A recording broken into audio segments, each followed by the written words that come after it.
Hi everyone! In today's video, we're going to be closing out the month of April.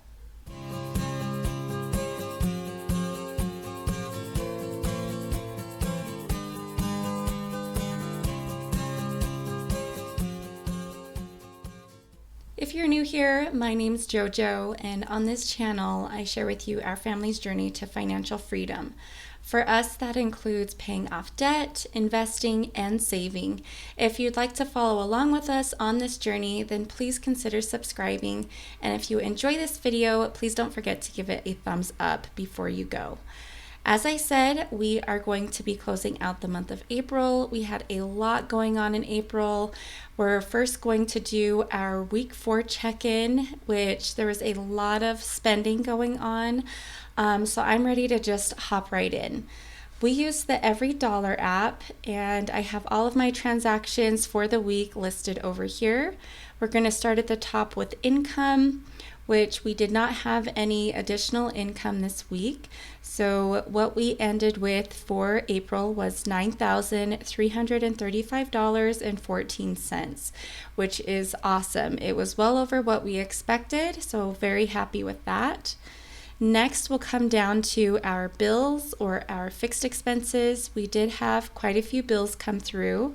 Starting with our mortgage, it came out as expected at $1420.08.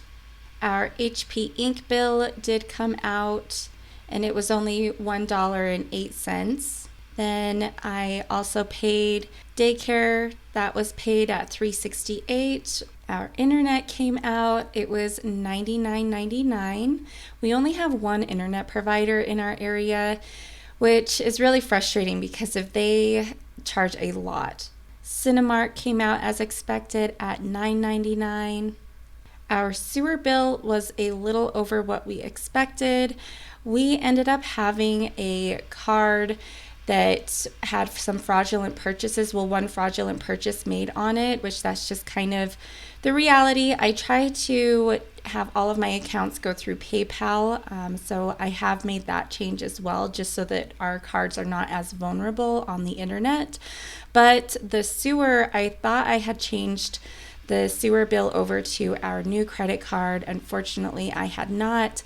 I was making a payment and was setting up for recurring payments, but that was for the next month. It wasn't to pay the month of April. So we did get a late fee that came to $5.77. Okay, you guys, that takes care of all of our bills. But before we move on, I do need to adjust this rollover. If you watched my May calendar setup, I did a short on my YouTube channel, and then I did also post a video on my Instagram account if you want to check out what our May calendar looks like. But usually what happens is the April paychecks or the paychecks from a previous month will end up covering some bills trickling over into the next month. And that's just based on when the paychecks fall and when the bills fall. We wanted to make sure that all of the paychecks for each month are covering a consistent amount of bills. So some of the bills did end up coming through sooner than I thought they would, so I don't need quite as much rollover as I initially thought when I posted my May calendar setup. And what I'm going to do is just add in how much our rollover needs to be to cover those bills that still need to come out. Okay, so that is going to be the gym, our security account, Hulu, which I budget $64.99, and our electricity and gas bill. Now this one is a little tricky. I'm still going to budget high just because I do like to overestimate our expenses, but our electricity part of that electricity and gas bill should be much less just because of midway through the billing cycle, we did transition to having our solar panels supply our electricity needs for our house. But I am going to budget $200 for now. So what we are expecting to roll over is $349.98. That is what I'm going to plug in down here. It was originally going to be $250, and that was just for the electricity and gas bill. But once I set up that May calendar, I noticed that there were still quite a few bills that needed to come out that April paychecks needed to cover. So what I'm going to do is put that $349.98, and that is going to be our rollover. And I will drag that over. Now that takes care of all of our fixed expenses, so I'll go ahead and just collapse this. Our next category is giving, and that did come out. It's normally $51.10 with what we are scheduled to donate every month, but it ended up only coming out at a solid $50. There's like an additional $1.10 service charge, I think, through the processor, but this time I guess the processing fee is gone. That was it for giving. Next we have our savings. Savings 2 was its expected $50. Our emergency fund, I usually just call this savings 1. It is $50 as well. That was it for our savings. And then our investing, the M1 Kids, that was $200 as expected. Our M1 Family, we contributed $100 to that. And our Roth IRA also received its expected $500. All of these I'm trying to set up as auto payments, so I don't have to even think about it. That money is automatically assigned this minimum amount to our investment accounts. Now down to the fun part. This is where the spending can get a little crazy, and that is our variable expenses. I do have some splits, and I will save those for the end. But the first non-split that we come to is grocery from Walmart. And that was our only non-split for grocery. Our next transaction was from household for Family Dollar. You will see that we spent a lot on household. This one right here, this Amazon, it was a lot of different things. I am doing the Fly Lady system for kind of managing my house. I also like it because it also focuses on taking care of yourself as well, so that you can better manage your house and be more present for your family. And I'm on week 3 of the Fly Lady system. I'm starting to do zone cleaning. As I'm going through the different zones in my house, I'm kind of trying to get caught up on projects or things that I've wanted for those specific zones. This one was for aquarium things, of course, that's kind of just a recurring. And then we do have a puppy. We'd been putting just blankets in his kennel until he was kind of old enough to where he wouldn't chew on things. And then we did get him a dog bed. And then I'd also zone clean my kids' bathroom. They were in need of some new hand towels in their bathroom. I found some really cool ones on Amazon. Their bathroom is kind of ocean themed, so I got some really pretty, easy to maintain kids' hand towels. And then we do have 2 dogs. I got a fur remover to put into the washing machine for our clothes, and also a fur remover for our carpet. We have all tile in our house, but we have area rugs. And the living room, I'm zone cleaning this week, and I plan to use the fur removal because I've noticed even when I vacuum, there's kind of some deep woven in dog fur in our area rug, and I want to get in there and get it all out, and then I'm going to shampoo that rug, which it has desperately needed. But that came to a lot. It was a lot of different purchases for household, and that is not the only household purchases. These are just the non-split ones. I will warn you guys. Next, we have some family fun. I took the kids to the 3D Bad Guys movie. It was my daughter's first time seeing one. My son didn't really want to leave the glasses on, but my daughter loved it. This was all just for concessions because if we do have that Cinemark subscription, but that's going to come from fun. Next is gas purchases. My husband had stopped at Maverick, and I had stopped at Costco. We are going to be over. We have 3 vehicles. One of them is not very gas efficient. The other one is more so. And my husband will typically commute in the car that is more gas efficient. But just to make sure the other vehicle is also being driven, he will drive it occasionally. And then my car is pretty decent. It's average on gas. But we had 3 gas fill-ups this week, and I was on fumes when I went to fill up. So this Costco one, that was me. That was a lot. But we are definitely over in gas. This Family Dollar, that was also from household. My son has been sick, so a lot of these were also getting stocked up on medicine, and that's what this one was. That's it for our non-split transactions. Now we're going to move into the splits. This first one is for Walmart. There's only a little grocery purchase here, and then the rest was household. $3 was groceries, so that leaves $101.79 for household.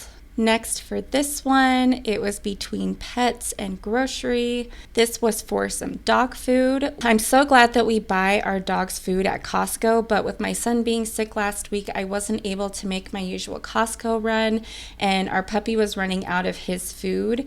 And yeah, we wanted to make sure to still get him good food, but it was $16 for a tiny, tiny bag of dog food for him. And then there was also just some little grocery things my husband picked up.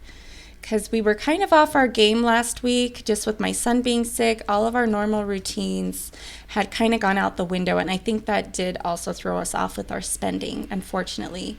But such is life. That's why we budget, and not every month is going to be the same, and life doesn't always fit your plan. This one, it's again split between household and groceries. So that was $9. But that leaves $108.01 for groceries. Next is a Costco split, and I had really stocked up at Costco. This household was dog food. Both dogs needed food. I also had bought a big bag of baking soda. I mostly clean with like baking soda and vinegar and water and essential oils. And so I needed to get stocked up on those things. But groceries wise, we bought a lot of different meat like ground turkey and bacon, chicken nuggets. I also got some protein.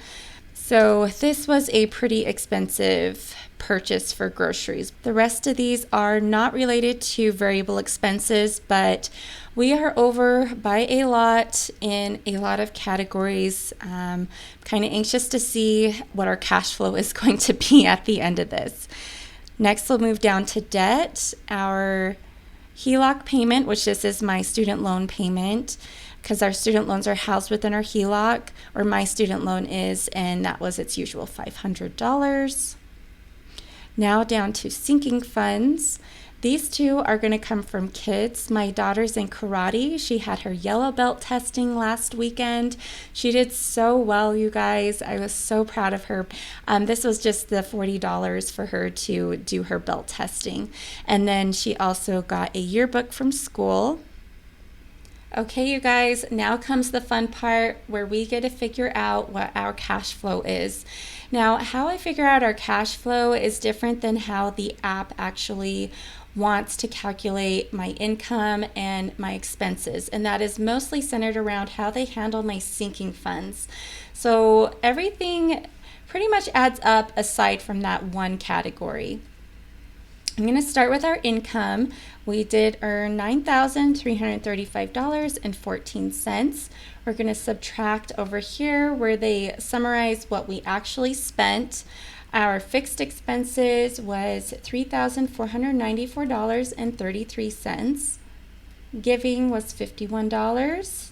Savings was $100. Investing was $800. Variable expenses were $2,299.32. So far, we've contributed $815 to debt. So now what we have left over without contributing to sinking funds is $1,775.49. They're saying I have spent this $1,427.17 from sinking funds, but what I've actually contributed from my paycheck is $1,600. So that is what I'm going to subtract from this. And that leaves us with $175.49 of cash flow. Normally what I would do is contribute all of that towards extra debt. However, we have been using our gifts and holiday sinking funds a lot. And that is something that is important to me is to celebrate special events with the ones that I love. And I really enjoy party planning. I really enjoy gift giving. So even though we are on a debt-free journey, this is a journey for us. And I want to make sure that this journey is sustainable and that we are still able to participate in the things that we enjoy. So what I have decided to do, because of our gifts and holidays sinking fund has been depleted so much, is give extra from our cash flow towards that sinking fund, because we do still need to purchase gifts for my mom and my husband's mom. We have 2 weddings that are coming up, and I already stole money from electronics because that sinking fund is built up and we're not expecting to have any purchases or major purchases come from that. So I already contributed extra, but I am going to need to give some more just so that this doesn't keep staying so negative. And what I'm going to do is give an additional $150. So if you add 150 to 400, that is 550. It is still negative. I may still again from the electronic sinking fund in May, but being negative $7.74 makes me feel much better, puts us in a much better position than the $157 we were at. Now, if I subtract that $150 from our $175.49, we are still able to contribute $25.49 towards extra debt. But I am going to add that transaction over here so I can drag it over.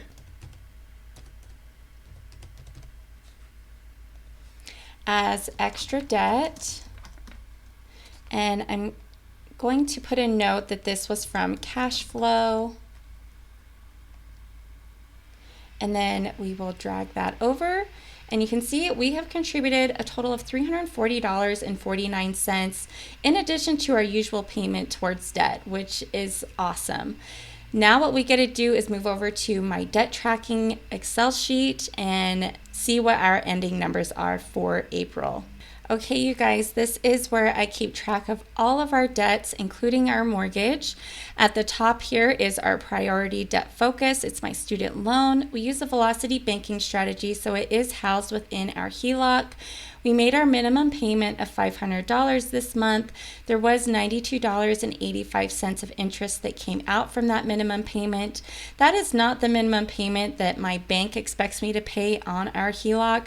That is my designated minimum payment. And this interest has gone up quite a bit because we did pull $20,000 out of our HELOC to make a lump sum payment on our mortgage to decrease our interest rate on our mortgage, to shift that amortization schedule.